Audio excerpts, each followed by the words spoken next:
यक्ष प्रश्न, वो कौन सा महत्वपूर्ण सत्य है जिससे कुछ लोग सहमत हैं? इस प्रश्न का सीधा उत्तर दे पाना मुश्किल है, सीधे उत्तर दे। शुरुआत से शुरू करना आसान हो सकता है। क्या सभी इस पर सहमत हैं? व्यक्तियों में काम के प्रति पागलपन दुर्लभ है, लेकिन समूहों, पार्टियों, राष्ट्रों में यह नियम की तरह काम करता है। नीत्शे ने पागल होने से पहले लिखा था कि यदि आप एक भ्रमपूर्ण, लोकप्रिय धारणा की पहचान कर सकते हैं, तो आप इसके पीछे छिपी हुई चीजों को पा सकते हैं। विरोधाभासी सत्य। एक प्रारंभिक सत्य पर विचार करें। कंपनियां पैसे कमाने के लिए बनी हैं, इसे खोने के लिए नहीं। ये सोच स्पष्ट रखनी चाहिए। लेकिन 1990 के उत्तरार्ध में कई लोगों के लिए यह इतना स्पष्ट नहीं था, जब तक कि किसी के भी उज्जवल भविष्य के लिए किया गया निवेश पूरी तरह डूब नहीं गया। नई अर्थव्यवस्था के पारंपरिक ज्ञान का आधिकारिक स्वीकार्य मत है कि छोटे छोटे लाभ पैदल सैनिकों की तरह लाभदायक होते हैं। परंपरागत मान्यताएं हैं कि केवल हमें नुकसान के समय ही बीती बातों की जांच करने की याद आती है। जब भी कोई बड़ा नुकसान होता है तो बस यह एक बुलबुले की भांति ही होता है। लेकिन जब ये बुलबुले दिखाई देने लगे, तब हमें मैदान नहीं छोड़ना चाहिए। 1929 के बाद 90 के दशक का इंटरनेट बूम सबसे बड़ा बुलबुला था। इसने टेक्नोलॉजी के बारे में हमारे सभी स्थापित विश्वासों को तहस नहस कर दिया था। स्पष्ट रूप से सोचने का पहला कदम ये है कि हम अतीत के बारे में क्या जानते हैं। 90 के दशक का संक्षिप्त इतिहास 1990 के दशक की एक अच्छी छवि है। हम इसे एक समृद्ध, आशावादी दशक के रूप में याद करते हैं जो इंटरनेट बूम के साथ समाप्त हुआ। लेकिन कई वर्षों तक ये हमारे अवसाद का कारण बना रहा। 18 महीने के .com सदमे के कारण हम एक दशक तक वैश्विक संदर्भ से दूर ही रहे थे। नवंबर 89 में बर्लिन की दीवार हटने के साथ 90 के दशक की शुरुआत उल्लास के साथ हुई। यह अल्पकालिक था। 199 शून्य के मध्य तक संयुक्त राज्य अमेरिका में मंदी का दौर था। तकनीकी रूप से मंदी मार्च 1919 में समाप्त हुई, लेकिन इसकी गति धीमी थी और जुलाई 1929 तक बेरोजगारी बढ़ती रही। मैन्युफैक्चरिंग सेक्टर पूरी तरह से पुनर्जीवित नहीं हुआ। सेवा क्षेत्र की अर्थव्यवस्था में बदलाव लंबा और दर्दनाक था। 1992 से 1994 के अंत तक बहुत ही उदासीनता का समय था। इन दिनों केबल टीवी पर मात्र मोगादिशु, सोमालिया में मृत अमेरिकी सैनिकों के समाचार ही प्रसारित होते रहते थे। वैश्वीकरण और अमेरिकी प्रतिस्पर्धात्मकता के बारे में चिंता और ज्यादा तब होने लगी जब रोजगार का बहाव मेक्सिको की तरफ तेज हो गया। इस निराशावादी माहौल ने तत्कालीन राष्ट्रपति बुश को कार्यकाल से बाहर कर दिया और रॉस पेरोट की 1992 में लगभग 20% वोटों से लोकप्रिय जीत हुई। साल 1912 में थियोडोर रूजवेल्ट के बाद ये तृतीय पक्ष के उम्मीदवार के लिए सबसे अच्छी जीत रही। लेकिन जो निर्वाण जैसे बैंड, तेज संगीत और हेरोइन आदि की ओर सांस्कृतिक आकर्षण से भी आशा या आत्मविश्वास प्रतिबिंबित नहीं होता था। सिलिकॉन वैली भी सुस्त महसूस कर रही थी। जापान सेमीकंडक्टर युद्ध जीत रहा था। यूजर फ्रेंडली वेब ब्राउजर न होने की वजह से इंटरनेट अभी तक आंशिक रूप से चल रहा था, लेकिन इसका वाणिज्यिक उपयोग 1992 के अंत तक प्रतिबंधित था। जब मैं 1985 में स्टैनफोर्ड पहुंचा, तब वहां पर कंप्यूटर साइंस की बजाय इकोनॉमिक्स विषय सबसे लोकप्रिय था। विश्वविद्यालय परिसर में ज्यादातर लोग तकनीकी क्षेत्र को मूर्खतापूर्ण, यहाँ तक कि इसके बारे में बात करने वाले को गंवार तक कह दिया जाता था। इंटरनेट ने सब कुछ बदल दिया।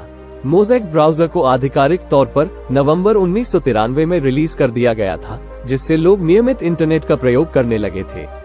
मोज़ेक नेटस्केप में बदल गया, जिसने 1994 के अंत में अपने नेविगेटर ब्राउजर को जारी किया। 12 महीने के अंदर ही नेविगेटर इतना मशहूर हो गया कि जनवरी 1995 में ब्राउजी ग बाजार के उपयोग को 20% से बढ़ाकर 80% कर दिया। नेटस्केप अगस्त 1995 में अपना IPO लाने में सक्षम हो गया था, भले ही वो अभी तक लाभदायक स्थिति में नहीं था। 5 महीने में ही नेटस्केप के शेयर का स्टॉक भाव $28 से $174 प्रति शेयर तक बढ़ गया था। अन्य तकनीकी कंपनियां भी तेजी से बढ़ रही थी। याहू अप्रैल 1996 में $848 मिलियन की वैल्यूएशन के साथ सार्वजनिक हो गया। अमेजन की कीमत मई 97 में $438 मिलियन थी। 98 के वसंत तक प्रत्येक कंपनी के शेयरों की कीमत चौगुनी से भी अधिक थी। अनेक मार्केट क्रिटिक्स ने गैर इंटरनेट कंपनी के मुकाबले इंटरनेट कंपनियों की कमाई और राजस्व के गुणकों पर सबसे ज्यादा सवाल उठाया। अब यह निष्कर्ष निकालना आसान था कि बाजार पागल हो गया था। निष्कर्ष समझ में आया, लेकिन गलत समय पर।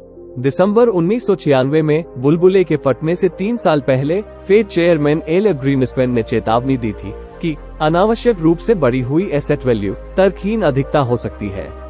टेक्नोलॉजी के निवेशक उत्साह में थे, लेकिन ये स्पष्ट नहीं था कि वे कितने तर्कहीन थे। ये जानना बहुत आसान है कि उस समय बाकी दुनिया में चीजें बहुत अच्छी तरह से नहीं चल रही थी। पूर्वी एशियाई वित्तीय संकट जुलाई 1997 में आया। क्रोनी पूंजीवाद और भारी विदेशी कर्ज ने थाईलैंड, इंडोनेशिया और दक्षिण कोरियाई अर्थव्यवस्थाओं को उनके घुटनों के बल बैठा दिया था। अगस्त 2008 में रूबल संकट उभर कर सामने आया, जब रूस ने पुराने राजकोषीय घाटे से छेड़छाड़ की। उसने अपनी मुद्रा को घटा दिया और अपने कर्ज समय पर न चुकाने के कारण डिफॉल्टर हो गया। अमेरिकी निवेशक पूरी तरह बर्बाद अर्थव्यवस्था को लेकर डरे हुए थे। डाउ जोन्स औद्योगिक सूचकांक औसत दिनों के मुकाबले 10% से भी अधिक गिर गया। लोगों का चिंतित होना स्वाभाविक था। रूबल संकट के कारण लॉन्ग टर्म कैपिटल मैनेजमेंट, एक अत्यधिक लीवरेज यूजर हेज फंड अस्तित्व में आया। 1998 के उत्तरार्ध में LTMC $4.6 बिलियन बचाने में कामयाब रहा और फेड ने बड़े पैमाने पर बड़े बेल आउट प्राप्त कर और ब्याज दरों में कमी कर सिस्टमिक आपदा को रोकने के प्रयास किए। यूरोप इसे बेहतर तरीके से मैनेज नहीं कर पाया था। जनवरी 1999 में बड़े संदेह और उदासीनता के समय में यूरो को लॉन्च किया गया। यूरो की कीमत अपने जन्म यानी व्यापार के पहले दिन $1.19 हो गई थी, लेकिन 2 साल के भीतर यह $0.83 का रह गया था। साल 2000 के मध्य में G7 केंद्रीय बैंकरों को इसे मल्टी-बिलियन डॉलर के हस्तक्षेप के साथ आगे बढ़ाना पड़ा। तो सितंबर 1998 में शुरू होने वाले अल्पकालिक .com बूम की पृष्ठभूमि एक ऐसी दुनिया थी जिसमें कुछ भी काम नहीं कर रहा था। पुरानी अर्थव्यवस्था वैश्वीकरण की चुनौतियों का सामना नहीं कर सकी। काम करने के लिए कुछ जरूरी था, और वह भी बड़े पैमाने पर काम करने के लिए भविष्य सभी के लिए बेहतर होगा। अप्रत्यक्ष प्रमाण से इंटरनेट की नई अर्थव्यवस्था आगे के लिए एकमात्र रास्ता था। सितंबर 1998 से मार्च 2000 में क्या क्या हुआ?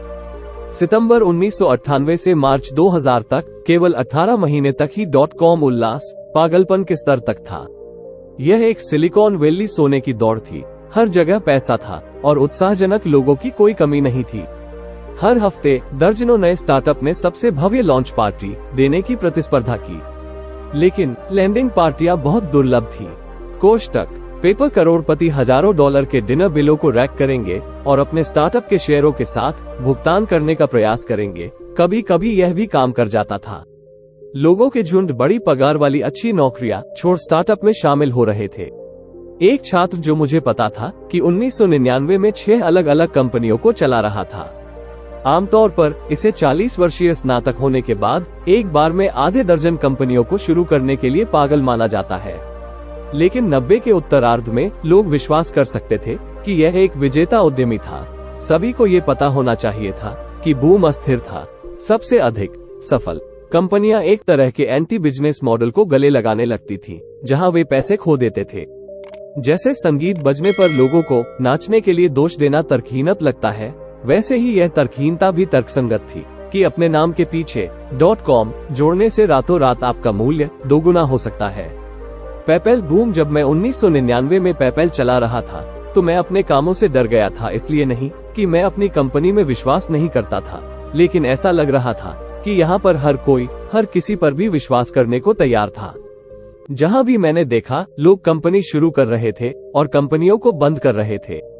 एक परिचित व्यक्ति ने मुझे बताया कि कैसे उसने अपनी कंपनी को शुरू करने से पहले अपने बेडरूम से IPO की योजना बनाई थी। उसे ये बिल्कुल भी अजीब नहीं लगा। इस तरह के वातावरण में सैद्धांतिक रूप से अभिनय करना सनकी लग रहा था। कम से कम पेपैल के पास एक उपयुक्त बड़ा मिशन था। हम अमेरिकी डॉलर की जगह एक नई इंटरनेट मुद्रा बनाना चाहते थे। हमारा पहला उत्पाद लोगों को एक पाम PDA से दूसरे में पैसे भेजना था। इस विचार को 1999 के 10 सबसे खराब व्यावसायिक विचारों में से एक चुना। हालांकि पत्रकारों को छोड़कर उस उत्पाद के लिए किसी का भी कोई उपयोग नहीं था। पाम PDA अब भी अलोकप्रिय ही थे। इसकी जगह ईमेल पहले से ज्यादा प्रचलन में था, इसलिए हमने ईमेल के द्वारा पैसे भेजने और प्राप्त करने का एक तरीका अपनाने का फैसला किया। 1999 के अंत तक हमारे ईमेल से भुगतान के उत्पाद ने अच्छी तरह से काम करना शुरू कर दिया था, कोई भी हमारी वेबसाइट पर लॉग इन कर सकता है और आसानी से पैसे ट्रांसफर कर सकता है। लेकिन हमारे पास पर्याप्त ग्राहक नहीं थे, विकास धीमा था और खर्च बढ़ गए।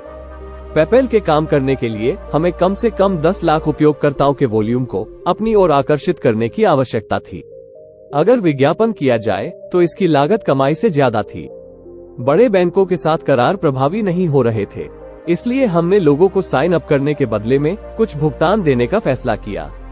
हमने नए ग्राहकों को शामिल होने के लिए $10 दिए और जब भी उन्होंने किसी मित्र को साइन अप करवाया तो हमने उन्हें रेफरल के तौर पर $10 और दिए।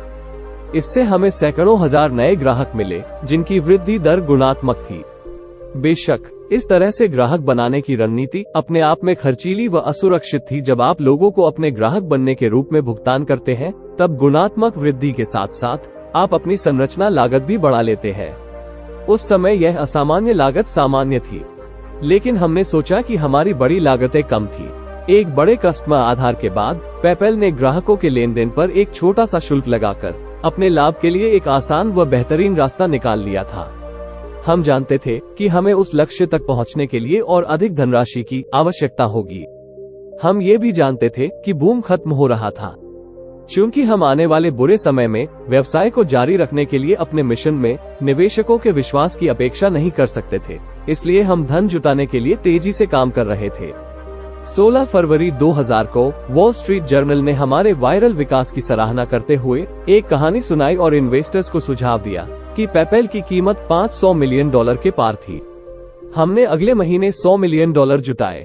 हमारे मुख्य निवेशकों ने जर्नल के मूल्यांकन को आधिकारिक रूप में स्वीकार कर लिया। अन्य निवेशक निवेश की जल्दबाजी में थे। एक दक्षिण कोरियाई फर्म ने बिना पहले कोई सौदेबाजी किए या किसी दस्तावेज पर हस्ताक्षर किए बिना मुझे $5 मिलियन हायर किए थे। जब मैंने पैसे वापस करने की कोशिश की तो उन्होंने मुझे नहीं बताया कि इसे कहां भेजना है। मार्च 2000 में जब हमने अपने आप को मार्केट में स्थापित कर बेचना शुरू किया तब इसमें पेपैल को सफलता मिलनी शुरू हो गई थी। जैसे ही हमने सौदे की डील फाइनल करना शुरू किया तब बूम का बुलबुला फट गया। नैस्डैक मार्च 2000 के मध्य में अपने चरम सूचकांक 5048 पर पहुंच गया और फिर अप्रैल के मध्य में यही सूचकांक 3321 तक गिर गया। जब अक्टूबर 2002 में ये सूचकांक 1114 पर पहुंच गया तब देश ने 90 के दशक के तकनीकी आशावाद के खिलाफ किए गए बाजार के पतन की व्याख्या को सही माना। कॉर्नुकोपियन उम्मीद के अनुसार ही इस युग को मूर्ख लालच के युग का पुनः लेबल लगा दिया गया था और इसे स्थायी माना गया था। हर किसी ने भविष्य को मौलिक रूप से अनिश्चितता के रूप में मानना सीखा और अपनी योजनाएं तिमाहियों के बजाय वर्षों में मापा जाने लगा। वैश्वीकरण ने भविष्य की आशा के रूप में प्रौद्योगिकी को बदल दिया। 1990 के फ्रॉम ब्रिक टू क्लिक विचार ने उम्मीद के अनुसार काम नहीं किया। निवेशक ईटो यानी आवास और BRIC यानी वैश्वीकरण पर वापस लौट गए। नतीजा इस बार रियल एस्टेट के रूप में एक और बूम का बुलबुला। सिलिकॉन वैली के साथ फंसे उद्यमियों ने .com दुर्घटना से 4 बड़े सबक सीखे जो आज भी व्यापारी वर्ग को मार्गदर्शन देते हैं। नंबर 1, वृद्धिशील प्रगति करें। बड़े लक्ष्यों ने बूम के बुलबुले फुलाए, इसलिए उन पर ज्यादा निर्भर नहीं होना चाहिए। कोई भी जो कुछ महान करने में सक्षम होने का दावा करता है वो संदेह में होगा और जो भी कोई दुनिया को बदलना चाहता है वो अधिक विनम्र होना चाहिए। छोटे वृद्धिशील कदम एकमात्र सुरक्षित मार्ग है। नंबर 2, नर्म व लचीले रहो। सभी कंपनियों को हर समय लचीला होना चाहिए। आपको पता नहीं होना होता कि आपका व्यवसाय क्या करेगा और योजना बनाना थकाऊ व कठिन है। इसके बजाय आपको चीजों की पुनरावृत्ति करने की कोशिश करनी चाहिए और उद्यमशीलता को जीरो से शुरू करना चाहिए। नंबर 3, प्रतियोगिता में सुधार करें। समय से पहले एक नया बाजार बनाने की कोशिश मत करो। आपके पास एक वास्तविक व्यवसाय है, ये जानने का एकमात्र तरीका है कि पहले से ही मौजूदा ग्राहक से शुरुआत से करना है। इसलिए आपको सफल प्रतिस्पर्धियों द्वारा पहले से पहचाने जाने योग्य उत्पादों में सुधार करके अपनी कंपनी का निर्माण करना चाहिए। नंबर 4, उत्पाद पर ध्यान केंद्रित करें, बिक्री पर नहीं। यदि आपके उत्पाद को बेचने के लिए विज्ञापन या सेल्स फोर्स की आवश्यकता है तो ये पर्याप्त नहीं है।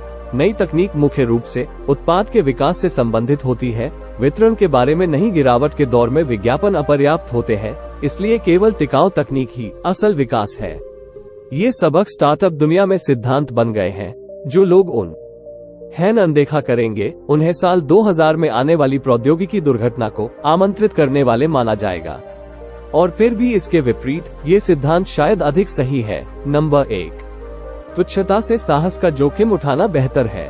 नंबर 2, योजना न होने की तुलना में खराब योजना बेहतर है। नंबर 3, प्रतिस्पर्धी बाजार लाभ कम करते हैं। और नंबर 4, बिक्री उतनी ही महत्वपूर्ण है जितने की उत्पाद। ये सच है कि प्रौद्योगिकी में एक बबल था। 90 का उत्तरार्ध अभिमान करने का समय था।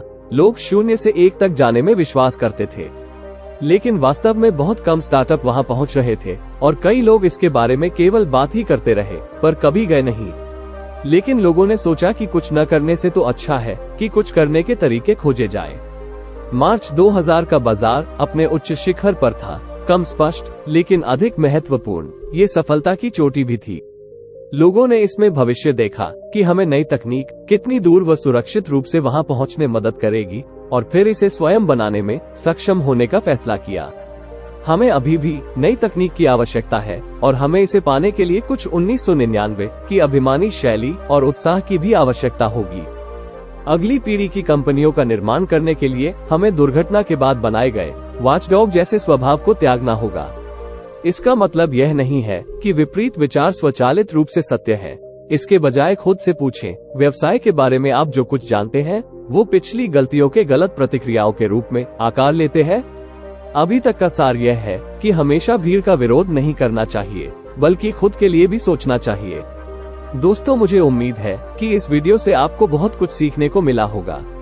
अपना ख्याल रखिए, जिंदगी में आगे बढ़िए और अपनी कड़ी मेहनत से देश में खुद के नाम के साथ साथ दुनिया में भी देश का नाम कीजिए।